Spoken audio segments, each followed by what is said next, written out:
it's more so I'm just asking you to be committed to yourself. Right. Anybody that's involved with the Honeycomb experience or anybody that does anything with me, I never asked you to do anything other than be yourself. So now, if you fall from that, the Honeycomb experience is going to hold you accountable because naturally you're a part of something. You know what I mean? Yeah. And when you're a part of something, it comes with expectations.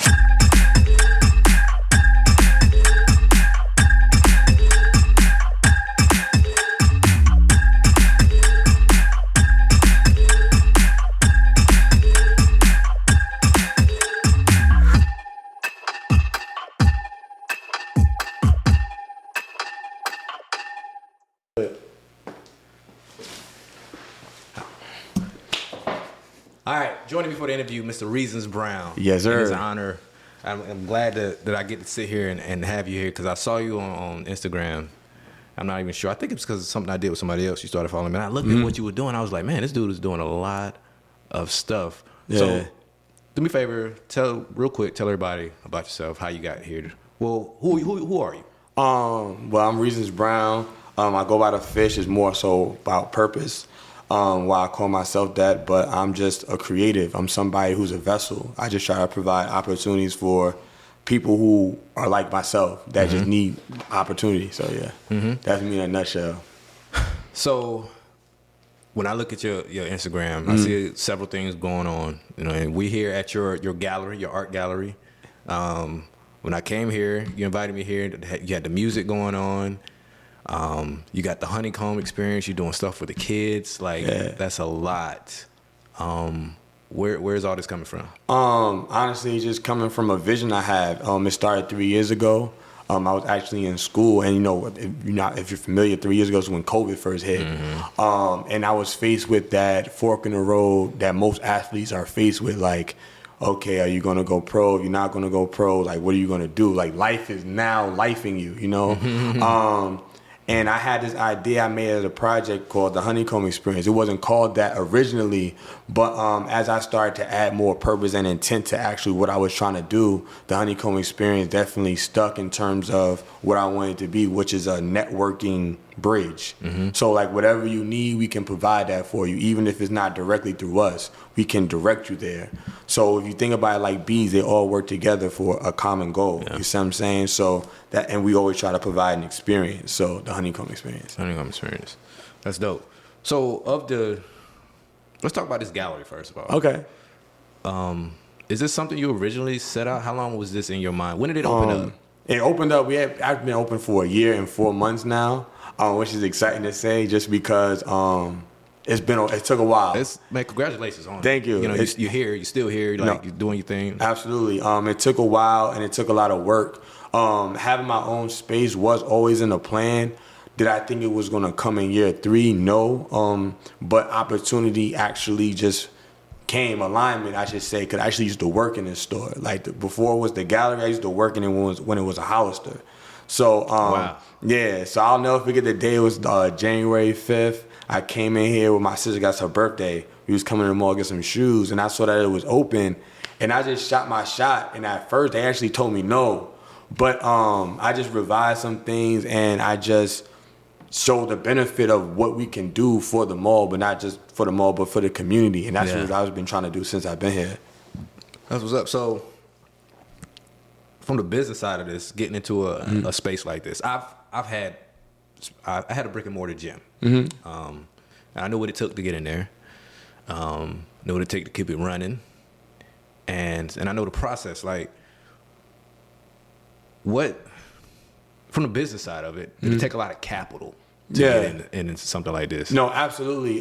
It takes a lot of capital, but also resources. You know, sometimes some things I was able to do just based off of the fact that I'm good to people, you know, and also you got to be eager to learn. So something I didn't know right off the bat with trying to get a commercial space, but I had people who have commercial spaces and other people who have a specialty like in a trade, like electricians, things like that.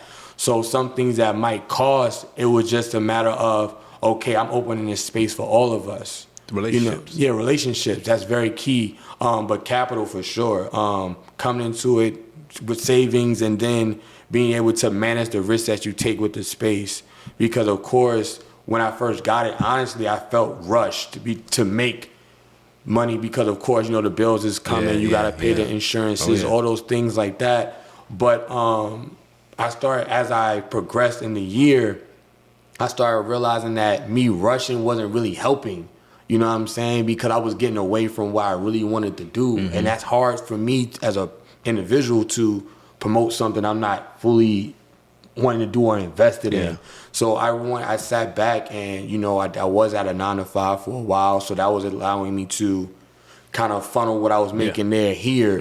But I wasn't really putting into the purpose here, you know? And I definitely feel like now the business is going correctly smooth. We have a system in place because I'm able to put more time into the purpose of why we're here. If that makes sense. Yeah, that makes sense. So if you had to think about what your intentions with this space were from the first day or first month you were here, and then what it looks like now, has it changed? No, actually, if anything, it elevated. You know, I really wanted the space to be more of an after school. That's why I got it, because I see the need for young people to be involved in arts and have a place to go after school for the people who are creative but don't play sports. You know, like when I play basketball, I can go to the gym, but the days I didn't want to play basketball, I have a place I can go draw. You know, I didn't have a place where I can go, I want to learn how to write a song properly. Like, I didn't have that. Not saying that they wasn't out there, they just wasn't accessible, like right there. I couldn't just walk in the mall and be like, I want to go paint today. So that's originally why I wanted to do it. But now just to see it turn into what I would want it to be like in 5 years, even though we're in year 3, is kind of special to me because of the simple fact that we're able to do art exhibits once a month, do art of wellness where we do the yoga, have things like that in here, bring bankers in here to talk about financial literacy. And not all about me being a teacher, but just providing those resources to be able to have events, but then also make it kid friendly to where the kids have their own space. So now I'm still having that after school effect. Everything that we do for adults, we do for kids. But now I'm able to service all creatives and then also like foster the new ones coming up. So that's definitely how it elevated. I wasn't planning on doing that for like maybe like another 2 years. So that's what's up, man. Moving faster than you hope for. Yeah, definitely. That could be a good thing, but it could be bad. No, I mean, it's about balance. And I feel like that's what I'm starting to achieve now in my journey. Like currently, like today, like today's time is the balance.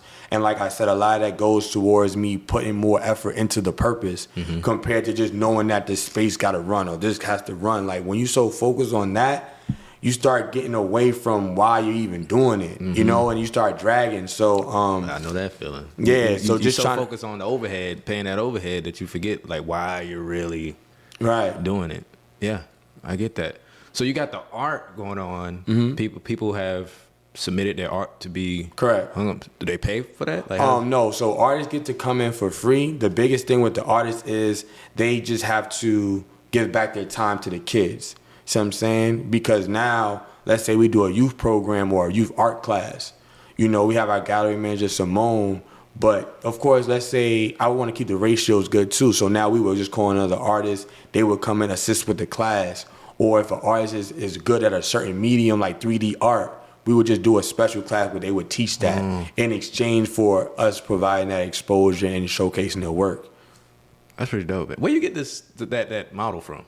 Is that something you've seen before? Honestly, I really haven't seen a lot of what I'm doing done before, which is kind of why I'm doing it. I'm solution based and I see a need. Me as an artist myself, a lot of artists that I'm friends with, we all had the same problem. Like, you feel like you gotta go through, like, it's almost like getting in a Duke to get in a museum or get somewhere where you can get your exposure. So if I don't have that experience, this is the Duke, you're creating that. Exactly, I'm creating it. You know, I'm creating it for all of us, and it's not so much of a rigorous thing. It's more so I'm just asking you to be committed to yourself. Anybody that's involved with the Honeycomb experience or anybody that does anything with me, I never asked you to do anything other than be yourself. So now, if you fall from that, the Honeycomb experience is gonna hold you accountable because naturally you're part of something. You know what I mean? And when you're a part of something, it comes with expectation. So now if you're not being yourself, it's on you. You know what I'm saying? It's never on anybody else. And it's gonna show. Yeah. That's what's up. So you got the art here, and then I came for a little concert. Yeah, it was definitely. We try to make everything multifaceted. We use the fame model, fashion, art, music, education. So anytime we do an art exhibit, Simone, she does a great job of curating the art. I think last exhibit we had 15 artists shown total, and then we try to add a music aspect to it as well. So that's when you got to see like the music that kind of matched the ambiance of the show. Right. So, man, you gotta put out some more content on that, man. Yeah, I definitely do, though. I do. And I was just, my team tells me that all the time, just because it's kind of like, if you know, you know. And I kind of like that. It's kind of how I am. But I know that in order for the Honeycomb experience to grow, I do have to put out more of what we do, because we do a lot. Like I said, we do the workshops. We also have a food drive. We have a clothes drive. Like every week I go to Salvation Army, drop off at least 5-6 bags of clothes, in hopes to like one day have our own like food pantry, things like that. But I know like you have to prepare yourself for those type of things. So while we're still concentrating on the arts, I'm still working on like the other community initiatives that I would like to start later on. So tell me about the team that you have in place. Like, are they volunteers or they paid? Like you're paid? They're volunteers right now, but I always try to create opportunity where they can make money. You see, like a lot of them, 2 of them were already vendors for me. So what I did was I was just like, let's take away the vendor fee, you know, and let's just work together. You know what I'm saying? Because I'm always going to need food. I'm always going to need drinks at my events. So it just makes more sense to make a partnership. So like I said, my degree's in marketing, so I'm able to offer them ways to strategize, brand yourself. You see what I'm saying? Yeah. In exchange for like them doing what they was already doing at my events anyway. Yeah. So that way they're still able to make money through the Honeycomb experience without me having to worry about the hourly wage. My gallery manager, she's like anybody that's a member of the Honeycomb experience, really, you're able to use the space as you see fit. You know, and that's kind of like my way of allowing you to just, if you have an idea you want to do, let's do it, compared to, okay, I can pay you X amount, but then you might not even execute the vision you really want to do. Yeah. So, yeah, you were talking to me briefly about that, how you kind of going to move into the membership model. Have you, like, you know how that looks like? What's going on, everybody? CJ Williams, host and producer of this podcast. In case you're wondering how me and my guests are interacting with one another or even what we look like, wonder no more. You can head over to the YouTube channel to watch the full video of this show or this podcast. The link is in the show notes, or you can head on over to Life of a Video Producer, the YouTube channel. And while you're there, be sure to subscribe to the channel. And also, one more thing, if you yourself want your own video podcast, guess what? We can make that happen for you. Head over to my website, ptmediapros.com, fill out the form, and I will get back to you, and we will talk about how we can make your show come to life. All right? I think that's it for now. Let's get back to the show. So we actually use something called Patreon, and we were briefly talking about the shows that we do. So everything that we do is taped, right? So when we do Art of Wellness, when we do Art of Finance, we tape those things. So now let's say you at home and you want to watch yoga that we did this month. You can be at home and watch it. We're going to filter that through the Patreon. So as long as you're a member on the Patreon account, which allows you to watch all the content that we make, which goes to your point that we need to make more, but you can also come in person as well. And I feel like that's the best way for us to do both, because I wanted to be able to create that, okay, I'm at home, I want to do an art class with my son. You can still do that at home, or if you want to, you can make it this Saturday, come on in. Now, you're talking about people using the space. How does that work with the memberships? With the memberships, honestly, you just have to just book the time. So let's say you want to use the classroom or even the lounge, because everything is adjustable. Yeah. It's just you want to work. So I know one of the designers that we have coming in for upcoming fashion show, he's going to be able to use his back room right here to make whatever he needs to make. And we already had just worked out the days that he would come. So as long as you're a member, like on Sundays, it's free create, so you can come whenever. But any other days besides that, you will be able to book that time and come use the whatever room you want to. So your members on Sundays can come here and do anything. Whatever. What's the membership cost? Right now, the membership is going for $70 for adults, $50 for kids per month. And that's only because we try to provide the canvases, things like that for you. So you'll get a certain amount of canvases. So let's say the average Average piece should probably take you about a week it's depending on what your skill level is, of course. So we want to provide one canvas per week. So that's 4 canvases. You'll never have to worry about paint. We do offer art classes on Saturdays that you could come to if you're a member. Mm-hmm. So if you're a member, it's not like we're going to say, oh, here's some art therapy or here, just draw something. Like, we have things in place to where you can want to get better, you can do that. That's what's up. So you said, what about other creatives who want to, do they have any, anything here? Let's say, like with me in video. Let's say, hey man, I want to come use this. No, absolutely. You could definitely use the space. That's just more of a what you need type of basis. Mm-hmm. It's not really a blanketed quote that we give out. Right. We try to make sure everything is tailored to the needs, because if you don't need everything, there's no need for me to say, oh, here, just take this and you're going to take whatever comes with it. Right. So we would just try to tailor it to your needs and then see what works out. Okay. You got an event coming up. You were telling me about a big event. What's it called? What's the festival. Okay. All right. It's going to be the Honeycomb Experience's first festival. Now, we do 4 major events a year. All right. Now, I know we do our art exhibits, but we do 4 major events. One's always a fashion show. We do something called What's in the Honey. That's like in a big social mixer. We try to get everybody who's the who's of who's in a room to network. And then we also do the All Yellow Affair, which is kind of like a celebration for us. Like, we usually do it around the 1-year anniversary. Mm-hmm. But the festival is going to be something that's going to be added to that. It's going to be at the Bradley Center in Gastonia. Mm-hmm. And we want it to be community-based. Not most festivals, they just focus on the music side. And there's nothing wrong with that, but I definitely wanted to feel like our hashtag, what you need. So we want to tap in with temp agencies or anybody that's hiring. Come on now, we'll set you up with a table so that way we can provide jobs. We're going to have children activities out there. And like for creatives like myself that used to play basketball, other sports, we're going to have a basketball game just for creatives. Like, I don't want LaMelo Ball out there, you know what I'm saying? But other creatives that definitely play at a high level that can put on a good game. We're going to do a co-ed kickball game. And the goal is to give away 200 book bags with hygiene kits in them, as well as feed 50 homeless people. Mm-hmm. You already have your vendors set for that? We're still looking for vendors. We have 2 right now. Our goal is to have 8 because we want to. I'm big on providing the right amount of exposure. I don't ever want something to be too saturated. And like I said, the purpose is community. So if I want you to get the proper exposure, it's going to be kind of hard for me if I got 20 vendors. So we're just going to keep it with 8. They're going to be on vendor lane. So everything for the festival is broken down to like an avenue or a street. Mm-hmm. Like the food section is called Pallet Place, Opportunity Drive, Sport Court. So now you actually feel like you're within a community, you see what I'm saying, within that itself. So when is that again? August 25th through the 27th. Okay.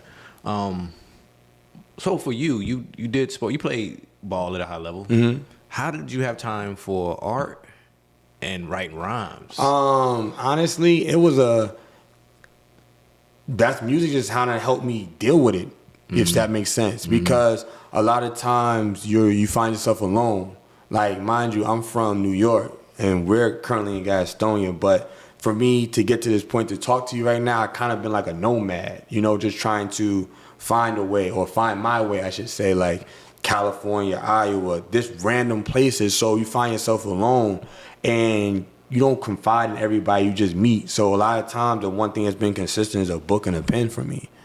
So a lot of things you hear in my music are just experiences. It's not some things I'm manifesting for future tense, but a lot of things are things I'm going through currently. Mm-hmm. So how long, the music thing, how long has that been? And because you did well, like it's when you hear it and you see it, it feels like it's something you've been doing. Yeah, I've been doing it. Honestly, I've probably been doing music longer than I've been playing ball. But basketball was just something that all my friends did. Cause like I said, I could always go to the gym and go hoop. It wasn't really a place where I can go and foster that other talent. Yeah, you know what I mean? Cause it's kind of like one of those things where like you're in that crowd, you're in it. But if you're not, it's kind of hard to find it, So I always saw that problem as a young person. So even like now, I try to alleviate that, if you notice. But I've been doing music. I just feel like now, with me not so focused on trying to do music and basketball, I'm just fully an artist. It's allowing me to take my creativity to another level. Like, I'm really able to take my words past reciting them. you know, and give you a show, make an installation, and really bring the message together. I came in here, it was dope. The young lady was performing out here. Yeah. Everybody move over here, like, okay. Yeah, we try to give you tiny desk room vibes. And we know that the attention span nowadays is really like small. So we don't want you to feel like you're just sitting in one room listening to one big song. Yeah. You know, we definitely want to switch up the vibe, switch up the experience. Yeah, that's dope. I mean, you said that tiny desk thing, something came to mind. We're going to sit here and talk business. Okay. Live. We're going to work something out here. Let's do that. Before we do that, it was something else I was gonna ask you. So let's talk about, I'm a content guy. Like, when you're promoting your events, when you're promoting the gallery, what works for you as far as content and getting people in here? Content, honestly, the videos, and that's something that we really need to do a better job of, just being transparent. You know, I don't want to be on here acting like we got it all together, because we don't. Nope, none of us do. No, definitely. But I'm just big on that, just the transparency, just letting people know, like, you know, keep swimming, like I always say. But content, like, we take a lot of content. It's just a matter of putting it together to get it out to where you get what we did. You know what I'm saying? I think that's the biggest thing for us. But what's been working is just the invites. What we do is we describe what we want to do, and we invite our people to them. You know, so if you've been to an event, 9 times out of 10, you're going to get an invite to another one.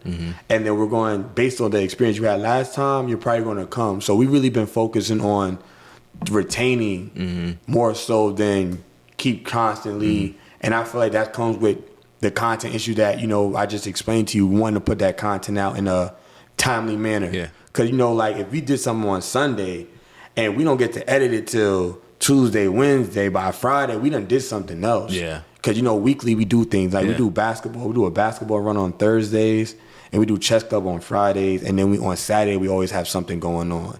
So, you know, we have somebody to record it, but it's only one person. I see the need for, like, having somebody that's, like, specifically, like, edit, you know? Like, so that way we can have a quicker turnaround. Because it's not that we don't do things or we're not active. We just don't tell you all the time.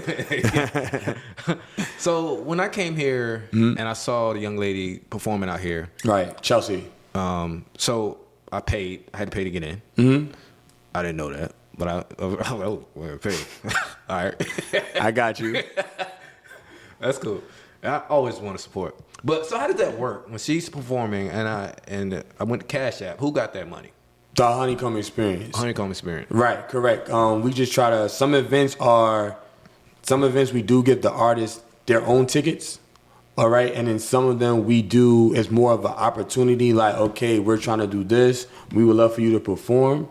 And that's that. Or and sometimes, a lot of times, it's just the opportunity. Right. Most times, we're going to be honest. So they're not getting like a financial? No, not all the time. Like I said, it's more exposure for them. Yeah, like I said, that's what the platform is for. So it's never like you should expect to, like, a check from the Honeycomb Experience. Like, we try to focus more so on the exposure, developmental side. Yeah. Because a lot of artists, I feel like they want to be compensated, and I feel like they should, you know. But let's make sure that you're a full package, you know, like, you should have your own merch. Like, a lot of artists don't realize you're gonna get a lot of. Are you worth anything? Yeah, you know, like, can you gotta first show that you can sell tickets. Can you draw a crowd? Can you draw a crowd? Because if we have all these people here and you ain't bring any of them, you know what I'm saying? Like, that's a different business conversation, you know? And that's a conversation I feel like a lot of artists don't want to have. And I had to learn it the hard way, you know? Because then when I was like, I should be getting paid this, and then somebody's like, well, how many people you bring? You know, like, because you're an investment essentially. So if somebody's booking you, they're expecting the ROI, you know, and some artists are not able to provide that. Yeah. But then also, you want to make sure that you're creating experience. It's more than just having this mic in front of you and just saying things. Like, people they want to feel something. So just all those type of things. So we try to focus on providing the exposure, developmental things, and just also, like, guiding them to other opportunities. So it doesn't necessarily stop here. And also to help with the performances, we do this. We have a project we're dropping November 17th called Pangea. So Pangea, that's when all the continents was together. So right now we got 60 songs over 24 artists. So, and that's all, like half of it was made here and half of it was made like in various random places that we did creative sessions at. So everything's on the spot from production, recording, everything. So now if we doing a show, you might not be looking at me for a check because now like we made this song and now it's like let's go perform it. Right. You know, because now everything goes back to the space so that we can keep using the space. So now let's say that we do a show and I give you your own 10 tickets. You can sell them how you want to. You feel me? Yeah. That's gonna be your compensation right there. You know, and I feel like that also teaches the artist that, okay, I need to sell tickets. Like this is what the business side looks like compared to, okay, I'm out the studio, I want this bag now. That's not really how it works. Something tell me that you had to learn that the hard way. No, everything I'm really doing, I learned the hard way, honestly, and that's why I'm able to just tell people more about it from experience. You know, like some people don't want to read a book. You know, sometimes it's easy to hear like, yo, this is not going to work because of this. That's what the book not going to tell you. Yeah. The book just tell you what to do. They're not going to tell you what happens if you don't do that. Right. Yeah. You know? Like, people sleep on reading because people that have done it, they're giving you the answers. That's the cheat code. Yeah. They're giving it to you. They're giving it to you. You just have to open up and invest your time into it. Nah, definitely. and I feel like, and I heard this a lot growing up. Like, if you want to hide something, put it in a book. Put it in a book. Yeah. You know, and that's definitely like, when it's all said and done, that's what I want to be in. I want to be in books. I don't really desire like chains and things like that. I want to be in books to where like anytime somebody got to print something out and they talking about people making an impact, like my name is right there. Yeah. You know, because that's going to last for past whatever. Yeah, that's true. Have you opened up for major acts? Or what's maybe the most biggest show you've ever been a part of? Honestly, not much. Personally, I open up for people because I always been on like I'm gonna do it myself. Okay, you know what I mean. So you're headlining your own thing. Yeah, I've been on that type of time even since I started. I remember when I did my first show, I had like 10 people there, but I was just like I'm gonna do it. And the fact I even got 10 people there was enough for me at that moment because the space I rented might have been the size of this room that we're sitting in. So I'm being realistic with myself too. Like, okay, I wanted to look aesthetically pleasing. I don't want it to be like this big colossal place. I got 10 people in there. Yeah. But I was able to provide a quality show. And from there, I just been keeping going. But even through the Honeycomb experience, that's 9 times more than likely you'll see me performing there. I don't really try to go outside of other platforms so much now because I am focused on like, okay, this is incorporated in that. So now I'm not really striving to open up for anybody. So you're trying to build your own platform. Yeah, I just want to be me. That's it. My own lane, everything. I don't really desire to look left, right, nothing of that. Mm-hmm. That's good. So when people come here and they perform, how many, like, is that something that's done every Saturday or what? Once a month? It's once a month. Once a month. So we try to do creative sessions, like big ones. Like, so I tell you, Sundays, every Sunday we create, you know what I mean, 12 to 6.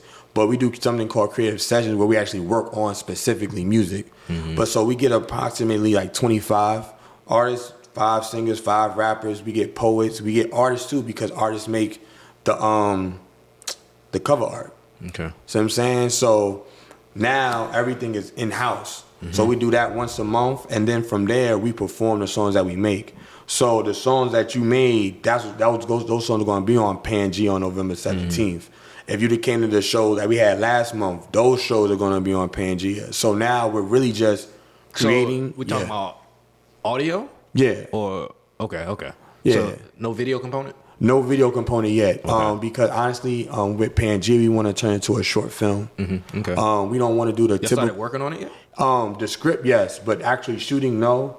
We just trying to feel like, because that part is new for me. Like, I'm not into I'm good with the creating the music, the production from that standpoint, but the actual like shooting it, I know that's a whole nother process. So I'm still familiarizing myself with the space. Mm-hmm. I just know the vision is to have Pangea as a series. Mm-hmm. So that way, because Pangea, even though it's all the contents together as a character, is actually like a woman who doesn't exemplify, like she exemplifies everything that society doesn't want. In terms of the norms, like she doesn't have no BBL, she doesn't wear weave, don't wear makeup. You see what I'm saying? So she's really like natural beauty. Mm-hmm. You feel me? So now, as she going through the story as an artist, you see what I'm saying? Meeting different people, trying to navigate as somebody that doesn't want to conform to the norms to get ahead.